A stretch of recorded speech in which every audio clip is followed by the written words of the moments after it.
नमस्कार। आज फिर एक दो छोटे किस्से लेके आया हूँ अपने ही जीवन से जुड़ी हुई।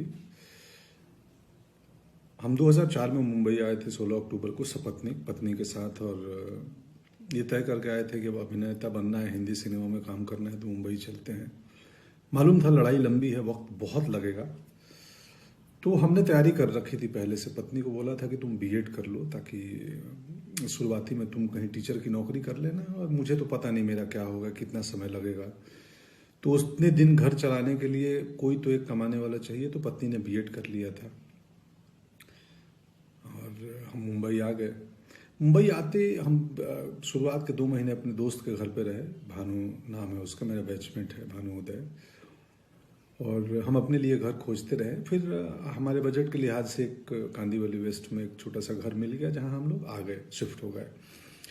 2 महीने बाद फिर शुरू हुई बात नौकरी, पत्नी की नौकरी खोजनी है। तो क्लासिफाइड अखबारों में आते हैं ना, सो उसमें खोजते थे हम लोग टीचर्स की वैकेंसी कहाँ है, और पढ़ते थे। अब हमें करना उस इलाके में जहाँ हम रह रहे हैं, कांदीवली, मलाड, अंधेरी। अब टाउन में नहीं जा सकते या दूर, तो निकले नहीं, कहीं वैकेंसी मिलती नहीं थी। तो हमने बोला, बायोडाटा मेरी पत्नी बना के रखी थी, तो मैं बोला यार एक काम करो, तुम बायोडाटा बना ली हो तो जितने अंधेरी मलाड के स्कूल्स हैं ना हमारे आसपास, जहाँ हम चाहते हैं, कन्वीनियंट है, वहाँ चल के हम बायोडाटा दे आते हैं। वो बोली ऐसे कैसे दे दोगे, वैकेंसी निकली नहीं है और कैसे ऐसे दे दोगे, कोलकाता से आई हैं तो वो दरबार जाने नहीं देंगे, या मतलब क्या कहेंगे लोग, वैकेंसी है नहीं, क्यों आए कौन। बोले क्या हो जाएगा, क्या होगा, ज्यादा से ज्यादा ये तो नहीं बोलेंगे ना कि यू आर अंडर अरेस्ट, आप अंदर आए कैसे, चलिए जी आप गिरफ्तार होते हैं, अब चलिए थाने। तो चलते हैं ना। बोली तुम, मुझे नहीं मालूम, तुम अजीब आदमी हो। मैं बोला अरे प्रयास करने में क्या गया है, होगा होगा, नहीं होगा क्या कर लेंगे, पकड़ लेंगे, जान मार देंगे, चलो। तो गए हम लोग एक मलाड के गोरेगांव के स्कूल में, बड़े स्कूल में, और हमने दरवान पूछा क्या है, गार्ड ने बोला नहीं रिसेप्शन पे मिलना है, कुछ जानकारी लेनी है, यहाँ लिख दो। चले गए, मैं नहीं गया, वो गई थी, मैं बाहर खड़ा था। रिसेप्शन पे ये बोलना उसको मत बताना बायोडाटा, उसको बोलना कि मुझे रिसेप्शन से कुछ इन्फॉर्मेशन लेनी है। अंदर गई और उन्होंने बोला भाई एक बायोडाटा है, मैं टीचर की नौकरी खोज रही हूँ। तो रिसेप्शन पे जो महिला बैठी थी उन्होंने बोला हमारे पास वैकेंसी तो है नहीं, बट ठीक है आप आई हो तो दे दो, हम एडमिन तक पहुँचा देंगे, अगर उनकी ज़रूरत हुई तो आपको बुलाएंगे।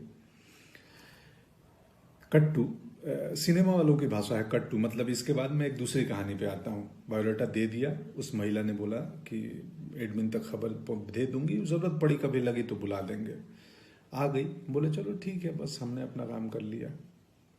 दूसरी कहानी मेरी क्या चल रही थी, मैं उस समय हार्ड कॉपी तस्वीरों का वक्त था, तब मेल नहीं आए थे कि हम मेल कर दें तस्वीरें, या ऑडिशन बाद का चीज़ है, पहले आपकी तस्वीर पसंद आनी चाहिए तब ऑडिशन के लिए बुलाते थे। और तब कास्टिंग डायरेक्टर्स भी नहीं आए थे। अभी जो बहुत सारी कंपनियां हैं, बहुत सारे लोग हैं, करते हैं और अच्छा काम कर रहे हैं। तो हम जाके, उस वक्त कास्टिंग डायरेक्टर नहीं होते थे, तो डायरेक्टर का कोई एसोसिएट डायरेक्टर या असिस्टेंट या प्रोडक्शन के लोग भी कास्टिंग कर लेते थे। और तब कास्टिंग मतलब बहुत छोटे छोटे रोल्स में नए एक्टर को लिया जाता था, और जो भी एक सेट पैटर्न था, ये हीरो, ये हीरोइन, ये विलेन, वकील, इंस्पेक्टर भी सेट थे। तो 2004-5 की बात है ये। तो मैं जाता था दफ्तर में, दरबान रोक दे कहीं बड़ी कंपनी, किसी फिल्म ऑफिस में गया, तो मैं बोलता था कि यार मेरे को, बोला किसने बुलाया है, मैं बुलाया नहीं, मेरे को ईश्वर जी भेजे हैं कि वो राहुल, रवि, जो भी नाम है उस एसोसिएट की, उनसे मिलना है, ईश्वर जी भेजे हैं। बोला अच्छा। वो फ़ोन करे कि भाई कोई आए हैं, पंकज नाम है, ईश्वर जी भेजे हैं। तो बोले अच्छा कौन, भेज दो भेज दो, मिलता हूँ, देखता हूँ कौन। या अंदर पहुंच जाए, छोटा दफ्तर हो, रिसेप्शन तक पहुंच गए सीधे, तो फ्रंट डेस्क पे जो भी रिसेप्शन पे महिला बैठी हैं, जी हाँ क्या। मैं बोला एसोसिएट डायरेक्टर से मिलना है। तो किसने भेजा है आपको, कैसे आए हो, क्या है रेफरेंस।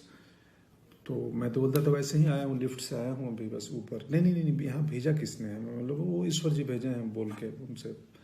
ईश्वर जी, बोले हाँ आप बता दो ना उनको, वो जानते हैं। तो ईश्वर जी भेजे हैं, कोई पंकज आया है कास्टिंग वाला। चलो आते। तो या तो कास्टिंग वाले निकल के आए या मुझे अंदर तक भेज दी जाए। मेरे पास कास्टिंग वाले आए, बोले हाँ जी बोलिए बताइए आप। तो मैं बोला जी मैं एक्टर हूँ और ये मेरी तस्वीर है, और मुझे पता चला आप कास्टिंग कर रहे हो। तो बोला बट ईश्वर जी कौन ईश्वर जी भेजे हैं, वो प्रोडक्शन में या कुछ कॉस्ट्यूम या किस डिपार्टमेंट, कौन से ईश्वर जी? मैं हंस देता था, बोलता था वो ईश्वर जी जो उधर बैठे हैं, जो सबको भेजे हैं दुनिया में। तो कई लोग हंस देते थे, ये 2-4 बार ही हुआ, अक्सर नहीं हुआ ये किस्सा। कई लोग हंस देते थे और बोलते थे यार बढ़िया सेंस ऑफ ह्यूमर है या बढ़िया अप्रोच है तुम्हारा, लाओ तस्वीर दो, कहाँ से एक्टिंग सीखे हो, क्या किए हो। एक आध नाराज भी हो जाते थे।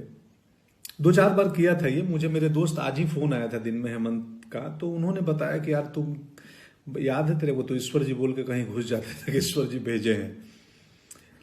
तो याद आया। और हम एक्टर्स को कैसे पता चलती थी कि कास्टिंग कहाँ हो रही है, एक इन्फिनिटी मॉल है अंधेरी में, वहाँ पे बहुत सारे एक्टर्स शाम को बैठते थे और वहाँ इन्फॉर्मेशन एक दूसरे को दी जाती थी। हम इतने वहाँ इकट्ठे होने लगे कि बाद में मॉल के जो सिक्योरिटी मैनेजमेंट, सिक्योरिटी वालों ने हमें खदेड़ दिया कि तुम लोग चले जाओ, यहाँ भीड़ नहीं चाहिए। उसमें पूरे हिंदुस्तान के गांव खेड़े से, छोटी जगहों से आए हुए हमारी तरह एक्टर्स थे, बहुत सारे। बाद में सुजान सिंह चौक बन गया, वो भी एक एक्टर हैं सुजान जी। हम बहुत सारे दोस्त थे, हम नाम लूंगा तो 1000 नाम हो जाएंगे जो वहां बैठते थे। पत्नी की कहानी पे बायोडाटा देके चली आई, एडमिन में जाएगा। दूसरे दिन कॉल आया कि जी आप आइए, एक इंटरव्यू के लिए प्रिंसिपल ने कॉल किया है। वो गई, इंटरव्यू दी, उनकी नौकरी हो गई, पढ़ाने लगी, हमारा दुकान चल गया। और मैं ईश्वर के बहाने से दफ्तर घूमते रहा। मेरे ईश्वर काम नहीं आ रहे थे, कास्टिंग नहीं हो रही थी, थोड़ा वक्त ज़्यादा लगा। ईश्वर काम आए, मौके मिले, बहुत सारे मौके धीरे धीरे मिलने लगे। गैंग्स ऑफ वासेपुर पहला मौका था जिसमें मुकेश ने, तब तक कास्टिंग डायरेक्टर आ चुके थे और तब तक वो पैटर्न खत्म हो गया था कि किसी भी बहाने एसोसिएट या असिस्टेंट तक घुस के अपनी तस्वीर दे दो या इंट्रो दे दो कि जी मैं एक्टर हूँ। तब तक प्रोफेशनल माहौल बनने लगा था। गैंग्स ऑफ वासेपुर में मुकेश कास्टिंग, उसके पहले अभिमन्यु रे थे यशराज में, वो कास्टिंग कर रहे थे। तो कास्टिंग डायरेक्टर्स का चलन हो गया था। हनी भाई आ गए थे, जोगी भाई आ गए थे, ये सब कास्टिंग डायरेक्टर्स हैं। बाद में अभिषेक की कंपनी आई। सो बहुत सारी अभी कंपनियां हैं कास्टिंग की काम करती हैं बॉम्बे में। सो पत्नी की नौकरी लग गई और मेरे ईश्वर कुछ सालों बाद काम आए और जब प्रोफेशनल हुआ माहौल तो हमें काम मिलने लगे। और बाद के दिनों में अब तो इतने ज़्यादा काम मिलने लगे कि घर पे किसी एक को रहना ज़रूरी है, मेरे और पत्नी में से। तो पत्नी को स्कूल की नौकरी कुछ साल पहले छोड़नी पड़ी और अब वो घर चलाती हैं, मुझे मैनेज करती हैं, हमारे बाकी बिजनेस को मैनेज करती हैं। ये है किस्सा। कुल जमा बात इतनी है कि प्रयास नहीं छोड़ना चाहिए। हम किसान परिवार से आए हैं। किसान एक बीज डालता है जमीन में और डालने के बाद उसको मिट्टी से ढक देता है। उसको मालूम है कि इसमें वक्त लगेगा। मेरा काम है फेवरेबल कंडीशन देना, इसको वक्त पे पानी देना, वक्त पे धूप देना, खाद देना, आसपास घास आ गए, कचरा आ गया, सफाई करना। ये एक दिन पौधा बनेगा और फिर फलाएंगे। इसमें धीरज बहुत बड़ी चीज होती है। आप जिंदगी में जो काम करना चाहते हो, कोई भी काम छोटा नहीं है, कुछ भी, मतलब आप किसानी में भी कमाल कर सकते हैं, आप कहीं पे भी कर सकते हैं। खैर, शुक्रिया, आज का किस्सा इतना ही। Thank you so much. Corona से डरना नहीं है, लड़ना है। लॉकडाउन को गंभीरता से पालन करें और बाकी उपाय हमें मालूम ही है। हाइजीनिक मेंटेन करें, एक फिजिकल डिस्टेंसिंग मेंटेन करें, अगर ज़रूरत हो एसेंशियल चीज़ों के लिए बाहर निकलना पड़ रहा है तो। और बस यही है। शुक्रिया। आप सबको बहुत सारा प्रेम और स्नेह और पूरी दुनिया खुशहाल रहे, ऐसी कामना है प्रभु से। जय Hind. Watch Daily Hiteshi, Voice of Nation.